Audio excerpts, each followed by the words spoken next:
What is up, boys and girls? Welcome to TVET Tutorials. Doc over here. I am back.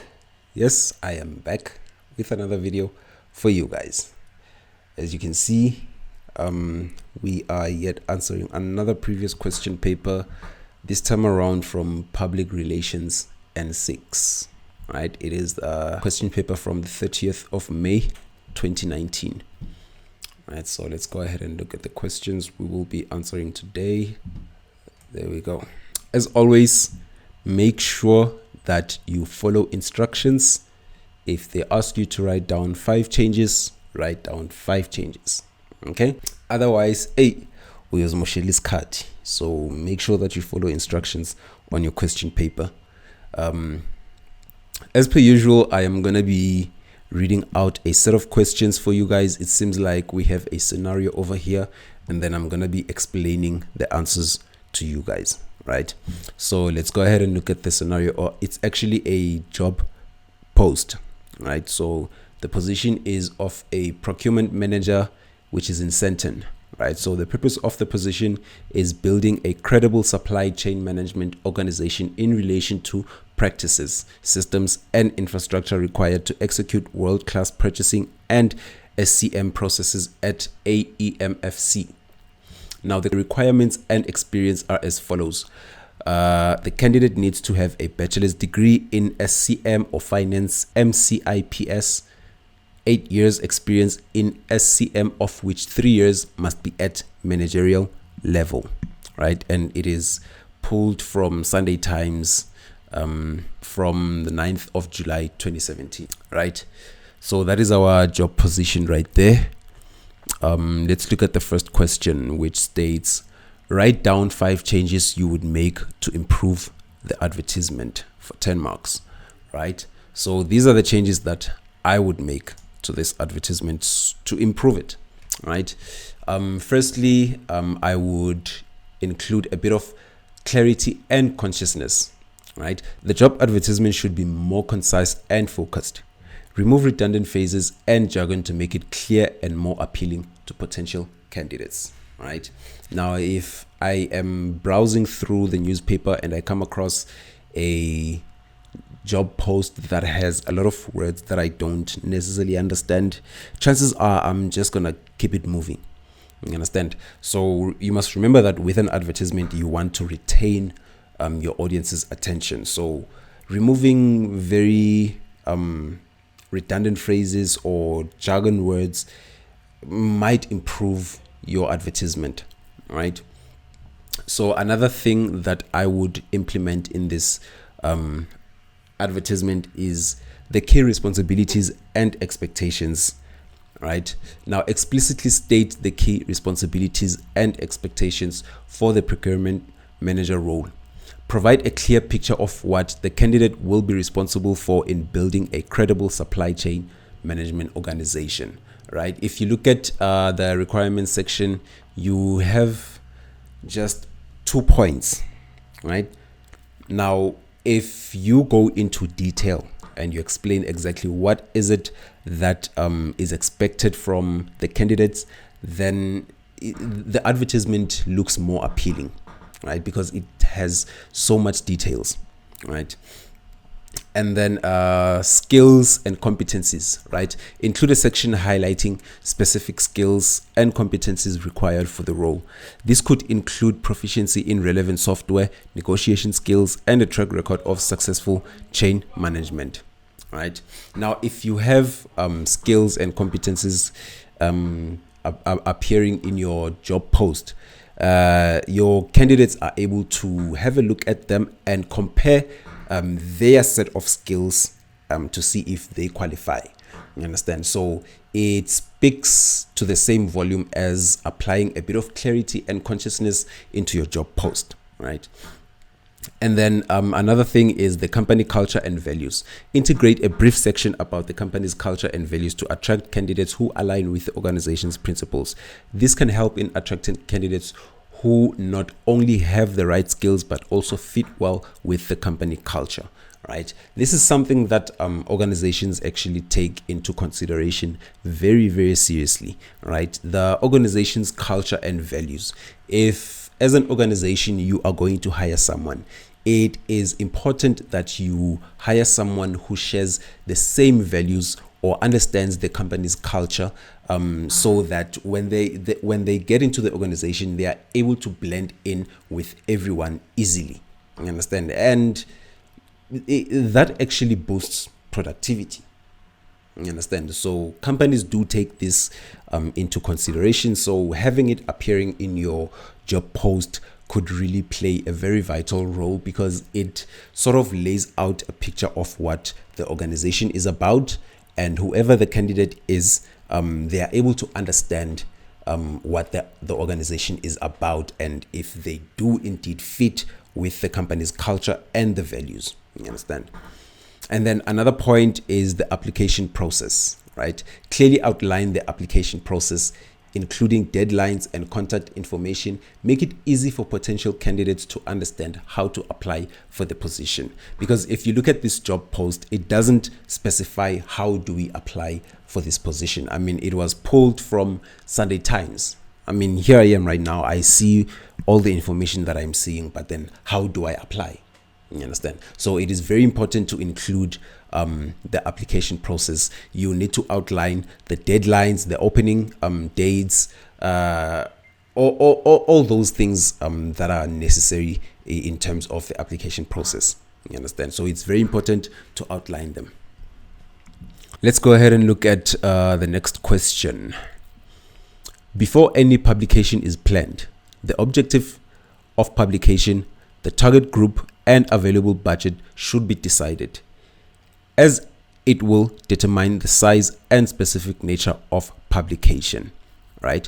So discuss 5 types of information that the printer requires regarding the desired publication, right? For 10 marks, we're supposed to discuss 5 types of information that the printer requires regarding the desired publication, right? The first information is objective of publication. Clearly state the purpose of the publication, whether it's to attract potential candidates, inform stakeholders, or promote the company's values, right? That one is straight to the point. Basically, your publication or your notice should have a clear objective, whether it aims to attract new candidates, or it is to inform your stakeholders, or it is to promote your company's values or product, or whatever the case may be, right? The next piece of information is your target group, right? You need to define the specific audience the publication is targeting, such as experienced procurement professionals, recent graduates, or individuals with specific certifications, right? If you understand your target group, you are more easily to execute your publication more effectively. You understand? And then another point is the available budget. Specify the budget for the publication, as this will impact the choice of media design and distribution channels, right? Remember, we are dealing with a publication here, right? So you need to take into consideration what budget is available to make this publication a success, right? You cannot obviously plan to run a billboard publication when you don't have the budget, right? We have to be reasonable. So we have to understand what budget is there. How far can we go? You understand? Another piece of information is the publication size. Determine the appropriate size of the publication based on the content and the budget constraints, right? We have our idea and we are ready to set it out to our target audience. We need to understand exactly how big is it, how big, or how many target audience are we expecting to respond to this product or to this publication. You understand? So we need to determine and understand the publication size, right? And then another piece of information is the nature of publication. Decide on the format and nature of the publication, whether it is a job advertisement, information, brochure, or combination of both, right? Now remember, the first piece of information that we spoke about is the main objective of the publication. If the publication was to attract potential candidates, right, then you would be looking in the lines of job advertisements, you understand, because you are looking to attract new candidates, you understand. However, if you are looking to just promote a company's values, then you might be looking into a brochure or something like that, you understand, because now it promotes whatever values or ideas the business is currently upholding, you understand. So the nature of the publication is somewhat the final step that you would need to take into consideration, or the necessary piece of information that you would need to include in your publication is indeed the nature of the publication itself, whether is it a job advertisement or is it a brochure or whatever the case may be, you understand. Let's go ahead and look at the next question, right? It says, explain 5 requirements of a good design. 5 requirements of a good design, right? The first requirement is clarity and readability. Ensure that the design is clear and easily readable with appropriate font sizes and styles. I mean, it doesn't make sense for you to use text that is very hard to read on a poster, for an example. You understand? You're designing a poster and it's very hard to read the text. Say maybe you are advertising the price, the entrance fee, and no one can see the price there. I mean, what are the chances that that whole event will be successful? You understand? So your design needs to have clarity and readability. Whatever text is there needs to be visible. It needs to be clear, right? Another requirement is visual appealing, right? Use visually appealing elements such as images, color schemes, and layout to capture attention and convey the company's image, right? So it's very important that your design looks very appealing, because remember, this all has to deal with advertising. You are trying to capture your target audience's attention, right? So if you just have a dull business card that looks so plain, I mean, what are the chances that you will actually get business like that, right? So if your business card is very appealing, it has a lot of images, it has nice color schemes, good layout, you know, your text is it's visible, then your target audience is more likely to respond to that. You understand? Another requirement is consistency, right? Maintain consistency in design elements throughout the publication for a cohesive and professional look, right? I mean, you see a lot of organizations doing the same thing with this. They are remaining very consistent with their publications or their advertisements. If maybe a big company is advertising a job advert, you would see that their layout of their job advert is it's the same. It's always the same. You understand? Whether they are advertising a different job, it will always look the same. That is remaining consistent, right? Because you are trying to remain relevant. You want your audience to be able to say, oh, okay, I know this belongs to this company. You understand? They are easily able to relate that way. You understand? And then another requirement is relevance. Ensure that the design elements align with the content and the overall message of the publication, right? Everything that goes into designing a publication, everything has to be relevant, right? From the font that you pick, all the way to the colors that you use, all the way to the words that you include in your publication, they all have to be relevant. You understand? Again, I am saying this again, we are trying to capture the attention of our audience, right? If you are able to maintain relevance, you will be able to easily retain your target audience's attention. You understand? So all these things, consistency, visual appealing, relevancy, they all build into retaining your target audience's attention. You understand? And then there also needs to be accessibility, right?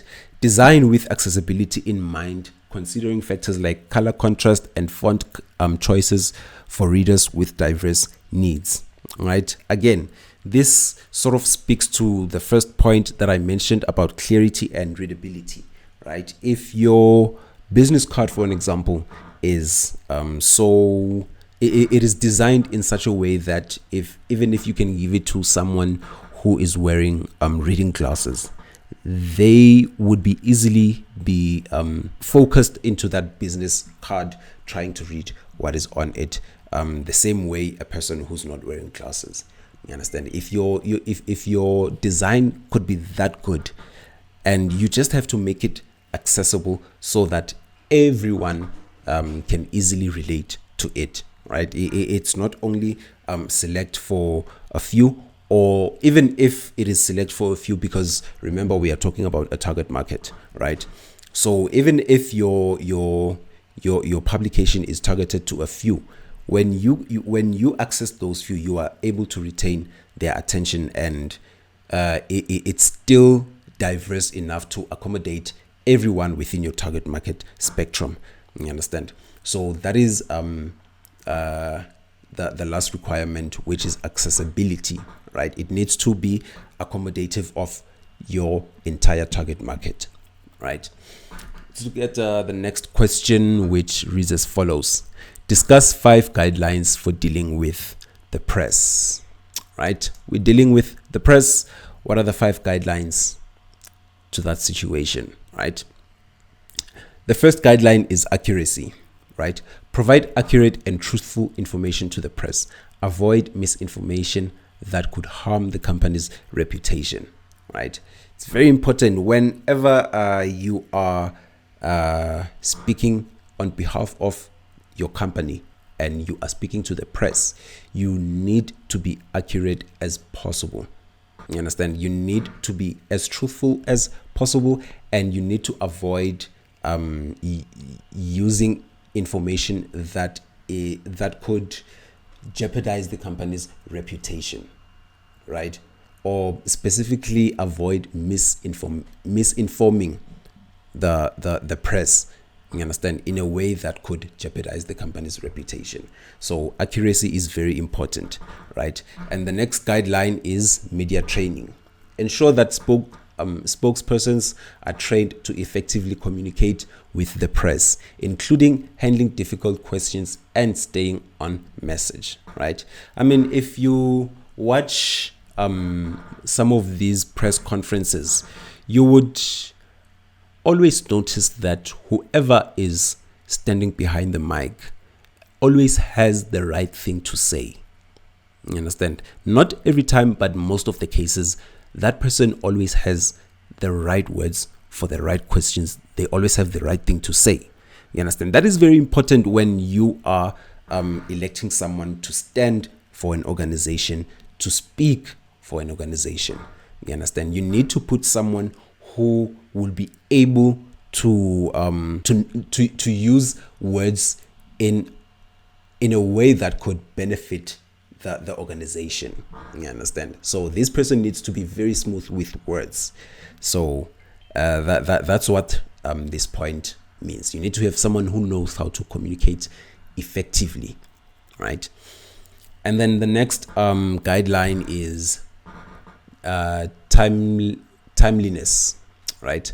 Respond promptly to media inquiries and provide information within deadlines to maintain a positive relationship with the press, right?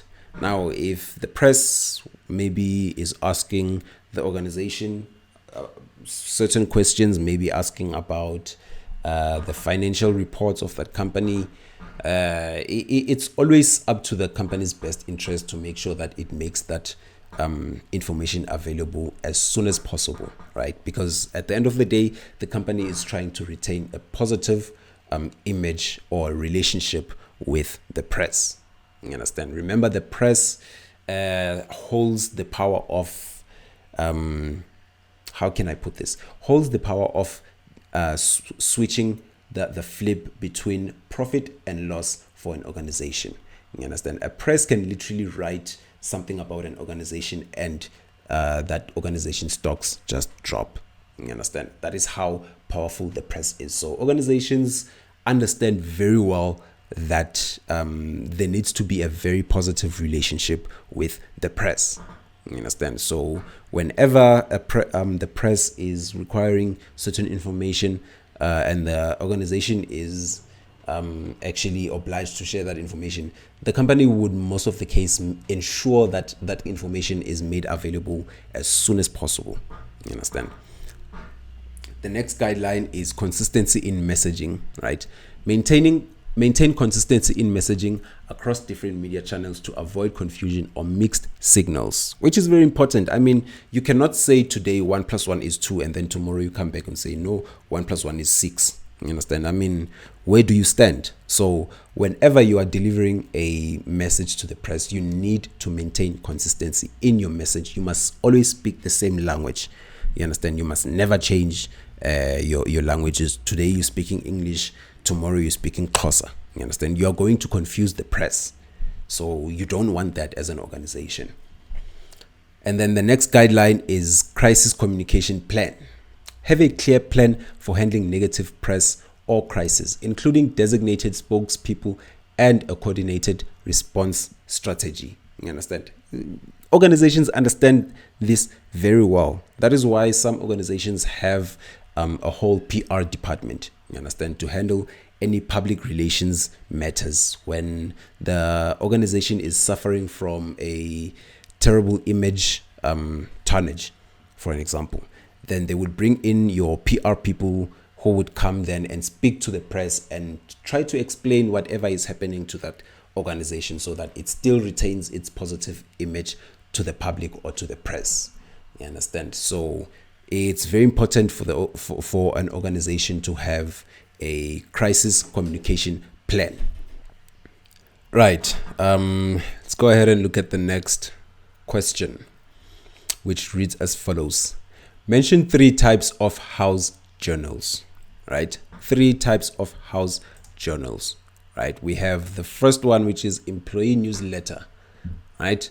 A publication that provides updates on company news, events, and achievements for internal staff, right? In most organizations, you would find that they have notice boards, right? Where they maybe post daily updates for employees to keep them updated with internal affairs, or maybe they just show you a little TV screen in the reception area that displays the company's financial report or yearly financial report. You understand? And things like that. That's the employee newsletter. You understand? How the employee gets informed within the organization itself. You understand?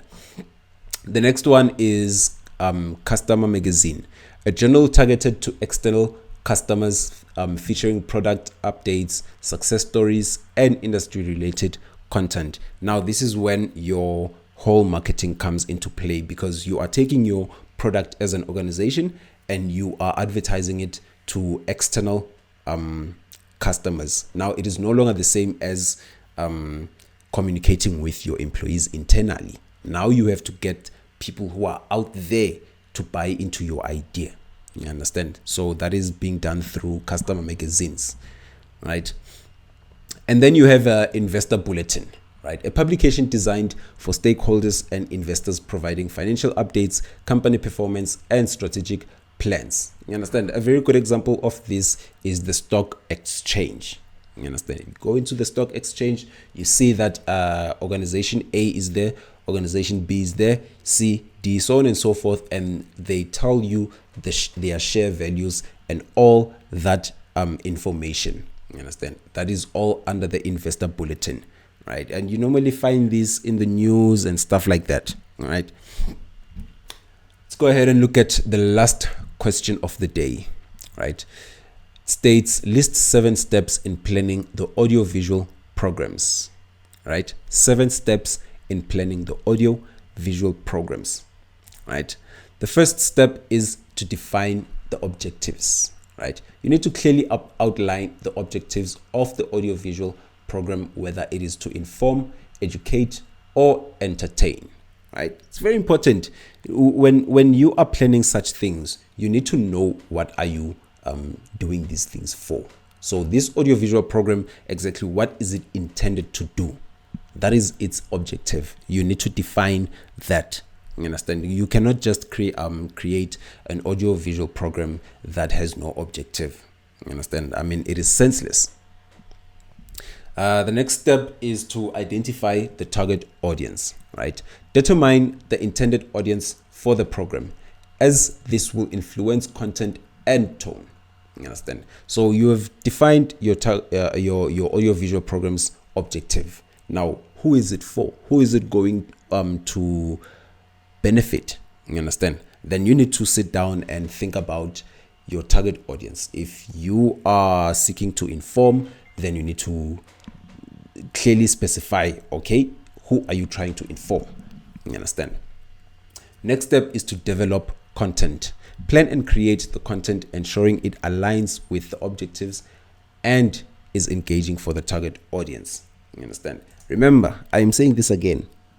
These are all related to marketing or advertising. So that means the main objective is to retain your customers or your target audience's attention. Once they see your advert, you need to be able to retain their attention. You understand? So whatever content you develop, it needs to be able to capture your target audience's attention. You understand? And then the next step is select format and medium, right? Choose the appropriate format, whether it is a video, podcast, webinar, and the medium, whether it is online or offline, for the audiovisual program. Now, as I am doing right now, I am recording this video. My format is a video because you guys will be seeing a video. You understand? And my medium is online. I'm going to be using YouTube. I'm going to be using all the social media platforms. You understand? When you design your audiovisual program, you also need to determine these little things.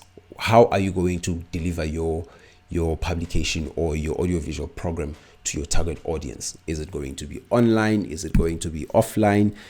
Are they going to watch a podcast, or are they going to be in a webinar? All those things. You understand? And then the next step is scripting and storyboarding. Developing a script and storyboarding to guide the production process and ensure a coherent and compelling narrative. You understand? Very, very important. Before you sit down and you record your audiovisual programs, you need to have a solid script writing or storyboarding. You understand? Because you understand what is the objective, it is easy for you to write down the script for your audiovisual program. You understand? Next step is production planning. Plan the logistics of production, including equipment, locations, and personnel.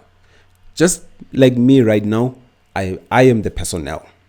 The microphone that I'm using is part of the production plan. The part of the PC that I'm using was part of the production plan. You understand? So my producer had to ensure that I have all these things ready for me. I must come in as a personnel and utilize them to have a video. You understand? So you need to be able to plan your entire production. You understand? And then the last step is promotion and distribution.